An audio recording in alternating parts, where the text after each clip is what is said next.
નમસ્કાર વિદ્યાર્થી મિત્રો, પુરુષાર્થ એજ્યુકેશન ચેનલમાં આપનું સ્વાગત છે। આપણે વિજ્ઞાનમાં ધોરણ 10 ચેપ્ટર 15નું આપણું પર્યાવરણ તો એના વિશે જોવાનું છે। તો આપણે શરૂઆત પ્રસ્તાવનાથી કરીએ તો ભાઈ પર્યાવરણ એટલે શું? તો તમને 6 થી 8માં મોટા ભાગે આ ચેપ્ટર છે એ વારંવાર આવતો હોય। પર્યાવરણ એટલે કે મોટા ભાગે આપણે એમ કહી શકીએ કે ભાઈ આપણે આજુબાજુનું વાતાવરણ, બરાબર। તો પહેલાંના વડવાળા એવું કહે છે કે ભાઈ પહેલાં આવું વાતાવરણ નહોતું, પહેલાં શુદ્ધ વાતાવરણ હતું। અત્યારે ઇન્ડસ્ટ્રીને લીધે શું થાય છે તો કે મોટા ભાગે આ વાતાવરણ છે એ અશુદ્ધિ થઈ ગઈ છે। તો શરૂઆત આપણે ક્યાંથી કરીએ તો કે પર્યાવરણની વ્યાખ્યાથી।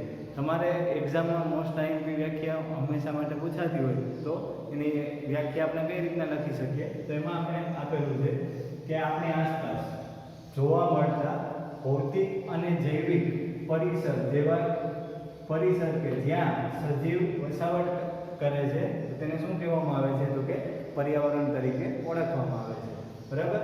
આપણી આસપાસ જોવા મળતા, બરાબર, આપણી આસપાસ આપણે જ્યાં ક્યાંય પણ નજર કરીએ, જેમ કે આપણે અહીંથી બહાર નજર કરીએ, બરાબર, તો શું દેખાય છે તો કે વૃક્ષ દેખાય છે, બરાબર। અત્યારે વરસાદ વરી રહ્યો છે। બીજી વસ્તુ તો કે જે કોઈ પણ સજીવો વસાવટ કરે છે, બરાબર, તો એવા ભૌતિક અને જૈવિક પરિસર કે જ્યાં સજીવો વસાવટ કરે છે તેને શું કહેવામાં આવે છે તો કે પર્યાવરણ તરીકે ઓળખવામાં આવે છે। બીજી ભાષામાં કહીએ તો કે ટૂંકમાં આપણે અને આપણી આસપાસનું બધું જ એટલે શું તો કે પર્યાવરણ। આપણે અને આપણી આસપાસનું બધું જ, બરાબર, એટલે શું તો કે પર્યાવરણ તરીકે ઓળખવામાં આવે છે, બરાબર। હવે ભૌતિક ઘટકો, બરાબર, વ્યાખ્યામાં આવેલું હતું કે ભૌતિક અને જૈવિક। તો ભૌતિક ઘટકો વ્યાખ્યા છે ભૌતિક ઘટકો જેવા કે હવા, જલીય વસાવટો, ભૂમિ તેમજ વિવિધ સજીવો જેવા કે વનસ્પતિ, પ્રાણીઓ, માનવીઓ અને સૂક્ષ્મજીવો જેવા કે બેક્ટેરિયા, ફૂગનો સમાવેશ થાય છે, બરાબર। ભૌતિક ઘટકોમાં ક્યાં તો કે જલીય વસાવટો, બરાબર। જલીય વસાવટોમાં શું આવે છે તો કે સમુદ્ર જીવો આવે છે, નદીમાં જે પ્રાણીઓ રહેતા હોય એના વિશે વાત કરવામાં આવે છે, બરાબર। તો જલીય વસાવટો, ભૂમિ એટલે કે જમીનની વાત થઈ છે એના પછી, તેમજ વિવિધ સજીવો જેવા કે વનસ્પતિ, પ્રાણી અને મનુષ્ય, બરાબર। વનસ્પતિ છે તો એ પણ શેમાં આવે છે તો કે પર્યાવરણમાં આવે છે।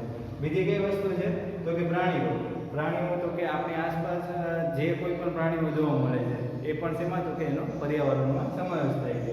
અને સૌથી મોટું તો કે મનુષ્ય, બરાબર। અને લાસ્ટમાં તો કે સૂક્ષ્મજીવો જેને આપણે વિઘટકો તરીકે ઓળખતા હોઈએ છીએ। સૂક્ષ્મજીવોમાં કોણ કોણ આવે છે તો કે એક તો બેક્ટેરિયા આવે અને બીજું તો કે ફૂગનો પણ સમાવેશ થાય છે। તો આવા ભૌતિક અને જૈવિક પરિસર કે જ્યાં સજીવો વસાવટ કરી શકે, પરિસર એટલે કે એને રહેવાની જગ્યા, બરાબર, જ્યાં વસાવટ કરી શકે તેને શું કહેવામાં આવે છે તો કે પર્યાવરણ તરીકે ઓળખવામાં આવે છે। એના પછી આગળ જોઈએ, સજીવો જે વસાવટમાં રહે છે ત્યાંના પર્યાવરણ સાથે તે અનુકૂલિત થાય છે, બરાબર। એક મોટા ભાગના પ્રાણીઓ છે, બરાબર, કે જે પોતાને અનુકૂળ આવતા હોય ને એવી જ જગ્યાએ રહેતા હોય। જેમ કે આપણે બેસ્ટ એક્ઝામ્પલ આપીએ કે ભાઈ આપણો જે ગીર છે, બરાબર, તો એ આખા ઇન્ડિયામાં, બરાબર, એક ગીરની જગ્યા સિવાય સિંહ છે પોતાને બીજે ક્યાંય પણ એને વાતાવરણ છે અનુકૂળ નથી આવતું, બરાબર। એવી જ રીતના રીંછની વાત કરો તો એ કેવું હોય તો કે ઠંડી જગ્યા હોય ત્યાં મોટા ભાગે રહેતું હોય છે, બરાબર। તો મોટા ભાગના જે સજીવો છે, બરાબર, એ વસાવટ ક્યાં કરે છે કે જ્યાં તેને પોતાનું વાતાવરણ છે એ અનુકૂલિત આવતું હોય એટલે કે પોતાને ફાવતું હોય છે। ફક્ત મનુષ્ય જેવો સજીવ છે કે જે પોતાના વિવિધ જરૂરિયાત માટે, બરાબર, વિવિધ જરૂરિયાત, મનુષ્યની વિવિધ જરૂરિયાત કઈ કઈ છે તો કે રોટી, કપડાં અને મકાન, બરાબર।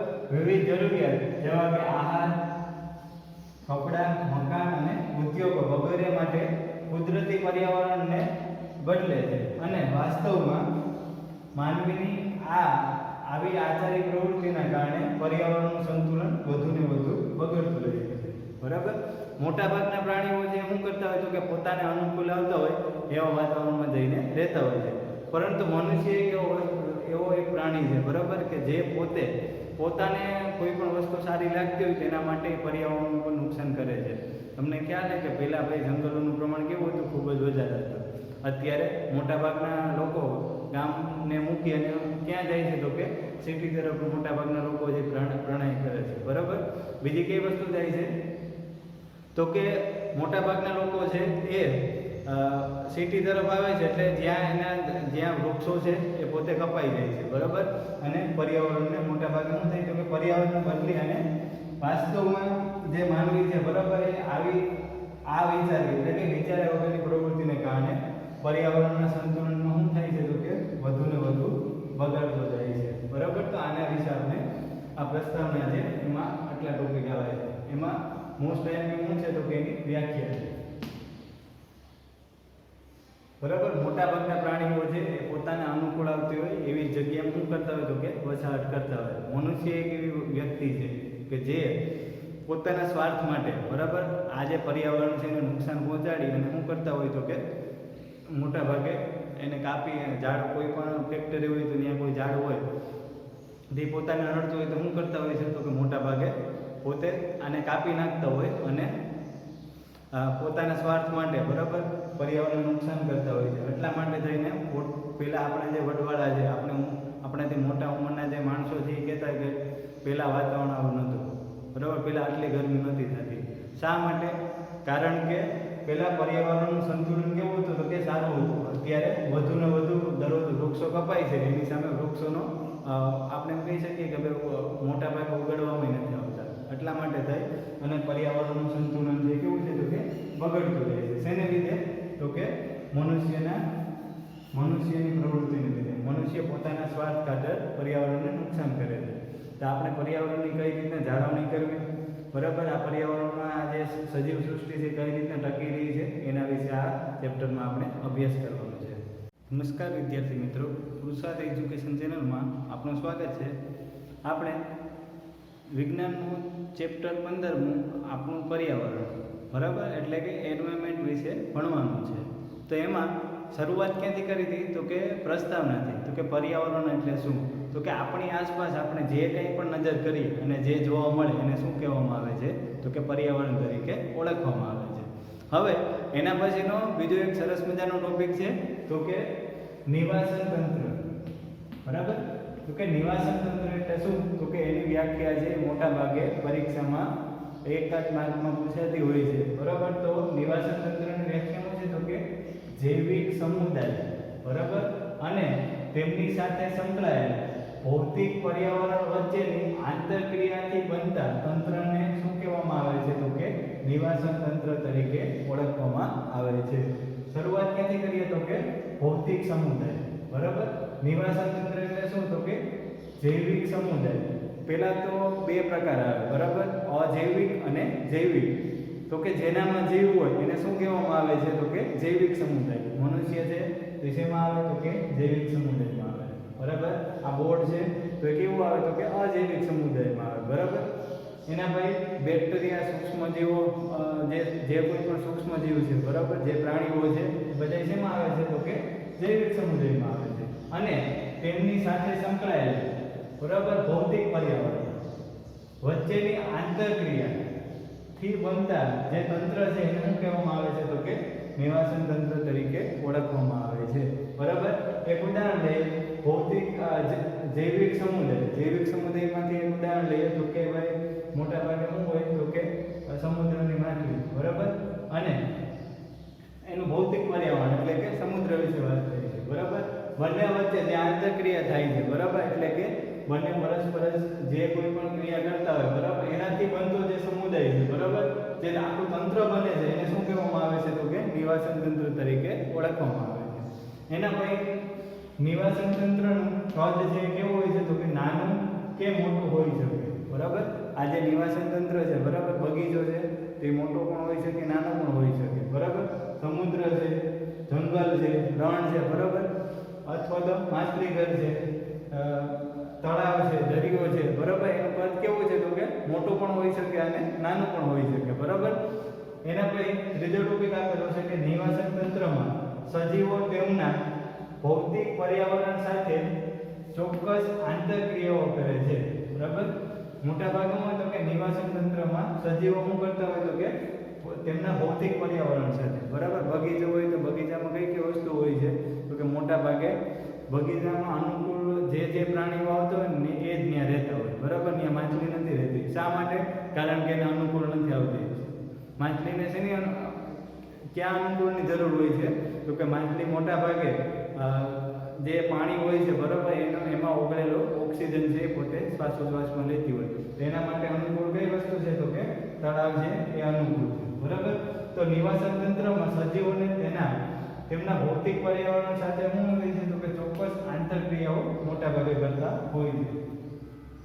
તો આ રીતના એક તો વ્યાખ્યામાં એમ કહે છે કે જૈવિક સમુદાય અને તેમની સાથે સંકળાયેલા ભૌતિક પર્યાવરણ વચ્ચેની આંતરક્રિયાથી બનતા તંત્રને શું કહેવામાં આવે છે? તો કે નિવાસન તંત્ર તરીકે ઓળખવામાં આવે છે.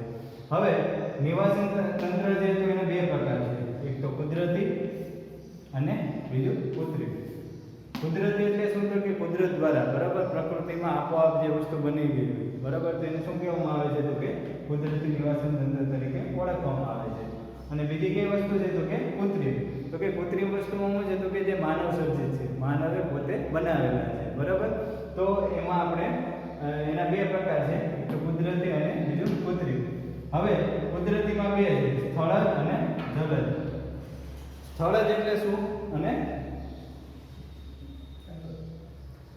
સ્થળજ એટલે શું અને જલજ એટલે શું? સ્થળજ એટલે કે જંગલ, રણ અને તૃણભૂમિ, બરાબર. તો સ્થળજ એટલે કે જે જગ્યામાં સ્થળ એટલે કે જે જગ્યા મળતી હોય, બરાબર, જેમ કે જંગલ છે, રણ છે અને તૃણભૂમિ. તૃણભૂમિ એટલે કે ઘણી વખત તમે જંગલોમાં જોયું હશે કે ભાઈ મોટા પ્રમાણમાં શું થતું હોય? તો કે મોટા રણો હોય છે, બરાબર. તો આ છે એ પણ શું છે? તો કે એક નિવાસન તંત્રનો ભાગ છે. તો એમાં સ્થળજમાં ત્રણ વસ્તુ આવે છે, એક તો જંગલ, બીજું રણ અને તૃણભૂમિ. તૃણભૂમિ એટલે કે ઘણી વખત ઘાસના મોટા જંગલો હોય છે, બરાબર. એને શું કહેવામાં આવે છે? તો કે તૃણભૂમિ તરીકે ઓળખવામાં આવે છે. રણ તમે બધાએ જોયું છે, કચ્છનું રણ છે એ કુદરતી નિવાસન તંત્રનું એક અનેરું ઉદાહરણ છે. જંગલમાં વાત કરીએ તો ગીરનું જંગલ છે એ પણ પોતે એનું એક ઉદાહરણ છે, એમ આપણે કહી શકીએ. તો સ્થળજમાં કેટલા? તમે ત્રણ પ્રકાર છે, તો જંગલ, રણ અને તૃણભૂમિ. એવી જ રીતે જલજમાં ત્રણ ઉદાહરણ આપેલા છે, નદી, તળાવ અને દરિયો, બરાબર. નદી, તળાવ અને દરિયા વિશે આપણે મોટા ભાગે ખ્યાલ છે. એવી જ રીતે કૃત્રિમ એટલે કે જે માનવ સર્જિત વસ્તુ છે, બરાબર. ખેતર, વાડી, બગીચો, માછલીઘર, બરાબર. ઘણા માછલીઘર આપણે ઘરે બનાવતા હોય છે, બરાબર. તો એ છે એ પણ એક નિવાસન તંત્ર છે. માછલીઘરમાં શું કરવાનું હોય છે? તો કે મોટા ભાગે એ કાચની પેટી લઈ અને એમાં એને અનુકૂળ આવે એવી વસ્તુ નાખવાની હોય, તો કે પાણી, બીજી કઈ વસ્તુ છે? તો કે એમાં ઓક્સિજન પંપ નાખવાનો હોય છે, બરાબર. એને અનુકૂળ જે ઝાડવા આવતો હોય એ નાખવાનો હોય છે, બરાબર. તો આ જે આંતરક્રિયાઓ કરતા હોય છે એને શું કહેવામાં આવે છે? તો કે મોટા ભાગે નિવાસન તંત્રમાં સજીવો તેમના ભૌતિક પર્યાવરણ સાથે શું કરતા હોય છે? તો કે ચોક્કસ પ્રકારની આંતરક્રિયા કરતા હોય છે, બરાબર. એટલા માટે થઈ અને આ રીતના નિવાસન તંત્રના બે પ્રકાર છે, એક કુદરતી અને બીજું શું છે? તો કે કૃત્રિમ પ્રકાર, બરાબર. નમસ્કાર વિદ્યાર્થી મિત્રો, પુરુષાર્થ એજ્યુકેશન ચેનલમાં આપનું સ્વાગત છે. આપણે ચેપ્ટર 15 આપણું પર્યાવરણ, તો એમાં એક સરસ મજાનો ટોપિક લેવાનો છે. એક તો નિવાસન તંત્ર, આપણે આની પહેલાનો જે ટોપિક હતો એ ભણી ગયા, બરાબર. તો હવે એના પછીનો ટોપિક છે નિવાસન તંત્રના કયા ઘટકો છે, બરાબર. તો નિવાસન તંત્રના મુખ્ય બે ઘટકો છે, એક તો અજૈવિક ઘટક અને બીજું કયું ઘટક? તો કે જૈવિક ઘટક. તો હવે એની વ્યાખ્યા દ્વારા આપણે એને સમજવાનો પ્રયત્ન કરીએ. તો અજૈવિક ઘટક એટલે શું? તો કે નિવાસન તંત્રના બધા જ નિર્જીવ ઘટકોને અજૈવિક ઘટકોમાં સમાવેશ થાય છે, બરાબર. મોટા ભાગના, બરાબર, જે નિર્જીવ ઘટકો છે તો એને શું કહેવામાં આવે છે? તો કે અજૈવિક ઘટક તરીકે ઓળખવામાં આવે છે. નિર્જીવ ઘટક એટલે શું? તો કે જેનામાં જીવ ન હોય એને શું કહેવામાં આવે છે? તો કે નિર્જીવ ઘટક તરીકે ઓળખવામાં આવે છે. હવે એમાં તો કે ભૂમિ, પ્રકાશ, તાપમાન, પવન, ભેજ અને વરસાદ અને ખનિજ દ્રવ્યોનો સમાવેશ થાય છે, બરાબર. ભૂમિ એટલે કે જમીનની વાત થાય છે, બરાબર. સૂર્યપ્રકાશની વાત થાય છે. તાપમાન, બરાબર, જ્યારે સૂર્ય મોટા ભાગે શું હોય તો કે ઉનાળામાં એનું તાપમાન તો તાપમાન છે એ પણ શેમાં તો કે અજૈવિક ઘટકમાં સમાવેશ થાય છે બરાબર જે હવા આવે છે બરાબર પવન તો એ પણ શેમાં તો કે અજૈવિકમાં સમાવેશ થાય છે ભેજ વરસાદ અને ખનિજ દ્રવ્યો બરાબર તો જેનામાં જીવ નથી એવા ઘટકો ક્યાં ક્યાં છે તો કે એવા એને અજૈવિક ઘટક તરીકે ઓળખવામાં આવે છે બરાબર અને જૈવિક ઘટક એટલે શું તો કે નિવાસ તંત્રના બધા સજીવો વિઘટકો તો કે તેને જૈવિક ઘટકોમાં સમાવેશ કરવામાં આવે છે બરાબર નિવાસન તંત્રના બધા સજીવો બરાબર કે જેનામાં જીવ હોય સજીવ એટલે શું તો કે જીવ મનુષ્ય છે તો એને શું કહેવામાં આવે છે તો કે જૈવિક ઘટક તરીકે ઓળખવામાં આવે છે બરાબર પ્રાણીઓ છે તો એ કોણ છે તો કે જૈવિક ઘટક તરીકે ઓળખવામાં આવે છે બરાબર તેના ત્રણ પ્રકાર છે ઉત્પાદક ઉપભોગી અને વિઘટકો ઉત્પાદક સજીવો બરાબર જે ઉપભોગી સજીવો અને વિઘટકો બરાબર તો જૈવિક ઘટકના કેટલા પ્રકાર છે તો કે ત્રણ પ્રકાર છે ઉત્પાદક ઉપભોગી અને વિઘટકો બરાબર તો આ રીતના એના ત્રણ પ્રકાર પાડવામાં આવે છે